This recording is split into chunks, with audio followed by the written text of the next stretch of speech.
Hey Treaties, let's feed your Latin desires. Stay tuned for personal travel recommendations and a tasty cooking demo. Roll that intro.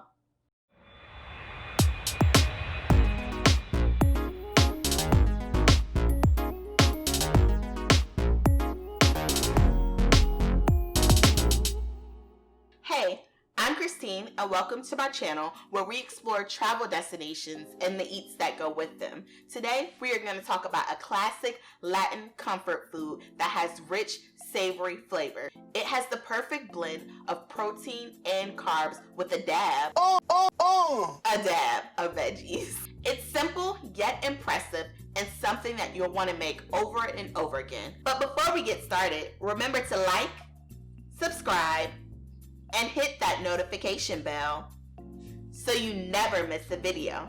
Let's get started. Havana, Cuba, a city dedicated to today's guests. Top things to do while visiting Havana include taking a cigar factory tour, checking out the legendary Tropicana show or Havana nightlife for live music and dancing, and enjoying an authentic drink with Havana Club Rum or Cuban coffee.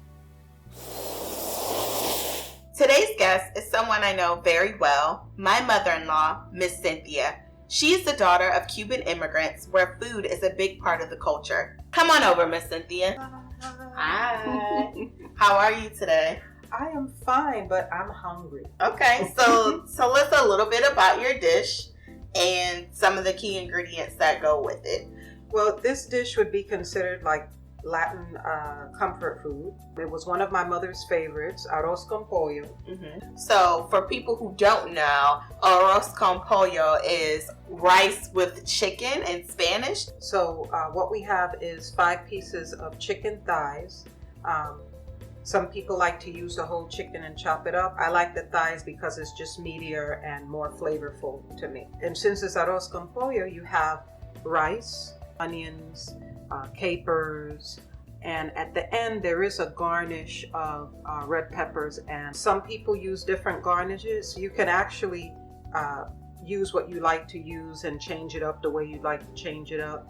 And then we got some garlic here, nice freshly chopped garlic, and then green olives. So I know olives, in Greek culture, they have a lot of black olives, but right. Green olives are perfect for this dish. And then, and some people leave this part out, but we like to include peas and carrots. So okay. It really makes it a complete meal. Like really, if you make this, all you need is this. But some people add a salad as well as plantains. Okay. Tell us a little bit more about this ingredient here. That's the best part of the meal. So this ingredient and a lot of other cultures, I think the Hawaiian culture too, uses alcohol at some point in their food. But with this particular dish, towards the end when it's just kind of steaming and everything, all the flavors are blending together, we put a little bit of this on top and let it steam into the rice, and it gives it a distinct flavor. So you're not really putting the whole bottle. Of course, some people might want to do that, but might want to sip when they go. But usually what we did, we sipped this, and then all we had was a little bit. So that's why we put a little bit on top. Right. But it does give it a nice flavor. Okay. So I know we got some seasonings here. We got some of this here. Sazon. Right. And then we have some paprika here. And then we have, your normal salt and pepper. So I guess let's go ahead and get started with some of the prep. How I make it, and I have to emphasize how I make it. Other people might do it differently. And that's how your mother taught you. Exactly. And her mother taught her. And that's usually what it is, it's traditions in families. But I take some of the skin off of the chicken. Some people will do this dish and keep all the skin on, a lot of flavors in the skin. Okay. For me, I take some of it off and leave some of it on. So 50-50. Or I guess for people who are, they definitely don't want to do all the extra work, they can get the boneless, skinless chicken thighs. You can do that too. Yeah, right. Alrighty, and then they can just pop it and go. So, and I've done that before, and I have to tell you, I found less flavor in that. Oh, okay. So it's something about these pieces with the bone in and the skin, that just gives the food more. That's just my opinion. Okay. But that of course, sense. you're going to do what you need to do for your health, so that's perfectly fine as well. What I like to do is wash my chicken with lime or lemon. Okay. So we got some lime here. And what I did, I squeezed some of this on. Okay. And you're almost using the lime as like a disinfectant almost. Okay, gotcha. You can also season with the lime where you wash it with the lime and then after come back and squeeze a little bit more on. Okay. You can do that as well. And you said lemon, you can use lemon as an alternative. Either both. Some people use one lemon and one lime. That's appropriate too. Now let me ask you, you mentioned that you can use a whole chicken for this dish too. What about if someone wanted to use chicken breast? Would that be an option? Again, you can use whatever you want. I like to sometimes make things a little bit healthier, so I might use a chicken breast, but authentically, it's with the bone in that gives it that flavor. Gotcha. Do we add any other seasonings before we cook it? Yes. So I've already done that as far as the cleansing of the chicken. So at this point, I would add some salt, Mediterranean sea salt. And then you want to be careful with the salt because here's the thing, this has salt too. The sazon. So for people that are dealing with high blood pressure and things like that, they really don't want to go overboard. So they might just use this and leave the salt out. Okay. And it'll still have lots of flavor. Okay. You know? And this sazon is a special type, right? So yes, this is the one. You can buy this two ways. You can either buy it without the azafran, and that's the part that makes it yellow. Okay. Or you could buy it with. So this we bought with the yellow because traditionally this is the rice is yellow and yeah. They have different variations of sazon. I use it myself. I use other types, but for this dish, you're gonna want to make sure that you get this type. And then we'll also go ahead and add some black pepper. Okay. And this is just the beginning stage, and then I just mix it together and just so the seasoning gets on everything.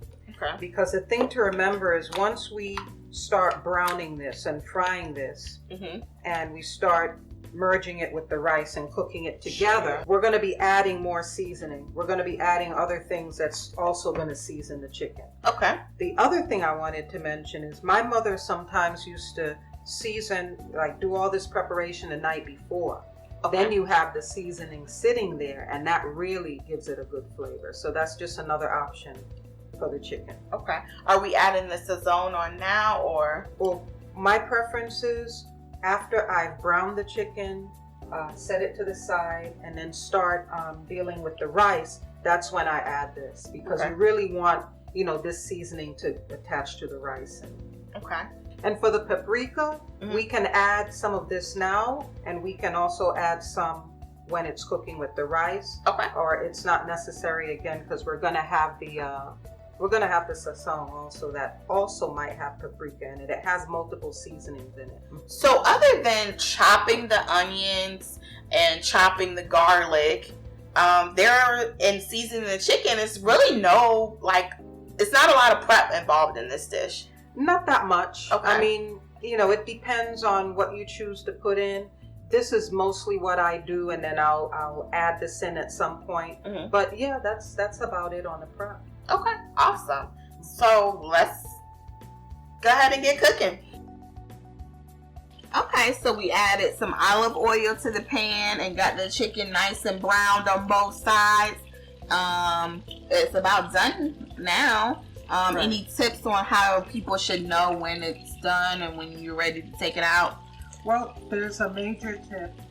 I like to let it brown a little bit longer on both sides, and I might put a cover on and turn it down only so that we can get inside the chicken, because even though we're going to be adding rice, it's going to be cooking together with the rice.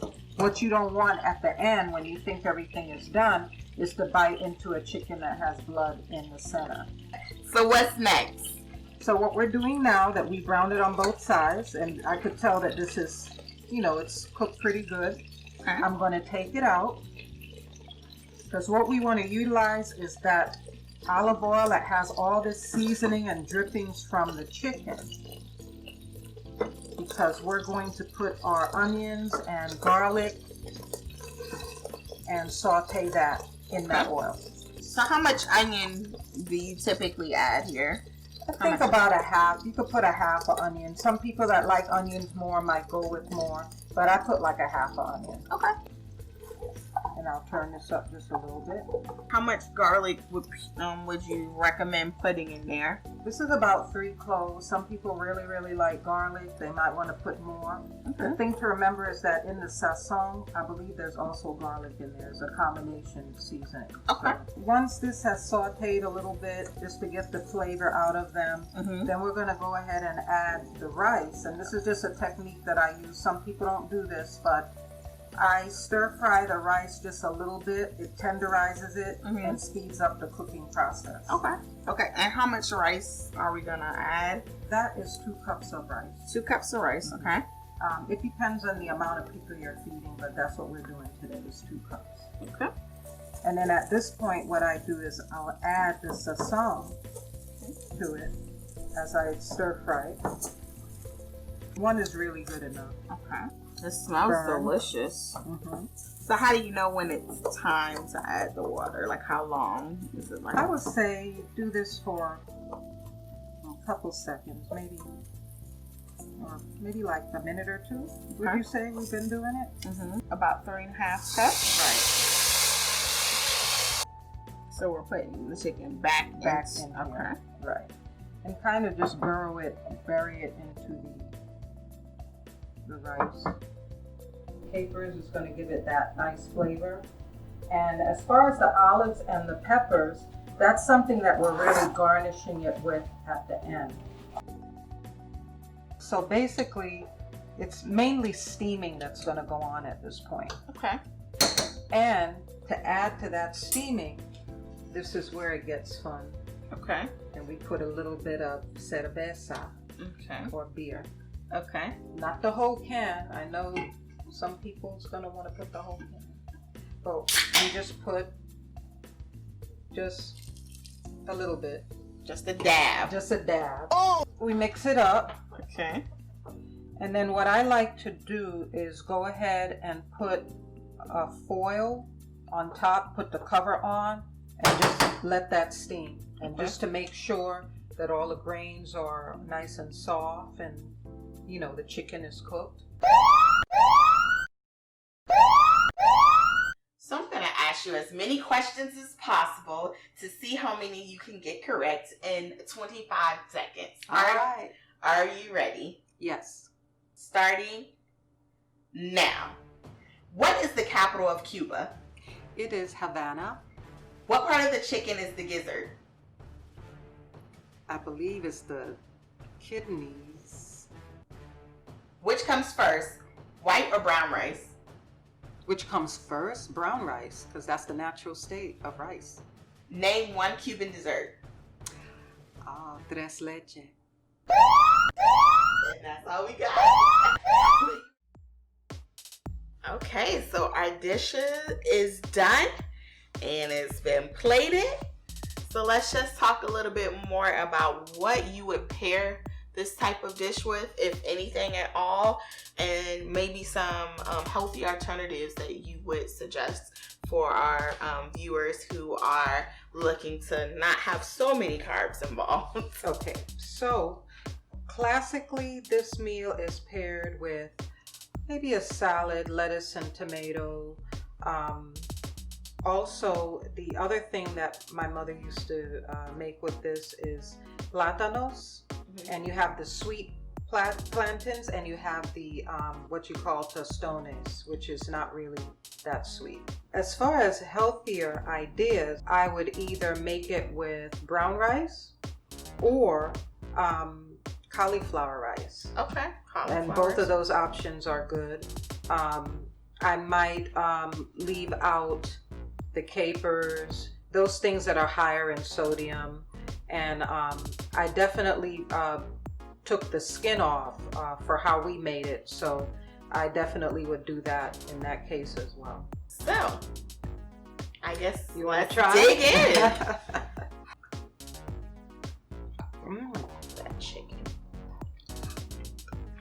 Tender.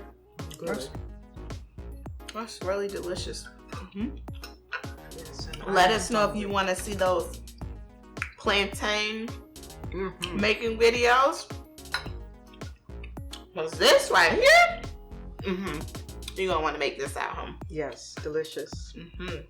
Thanks for watching. If you like this video, give it a thumbs up. And remember to follow me on Instagram @Treat Talk. I'll see you next time. Until then, keep on treating.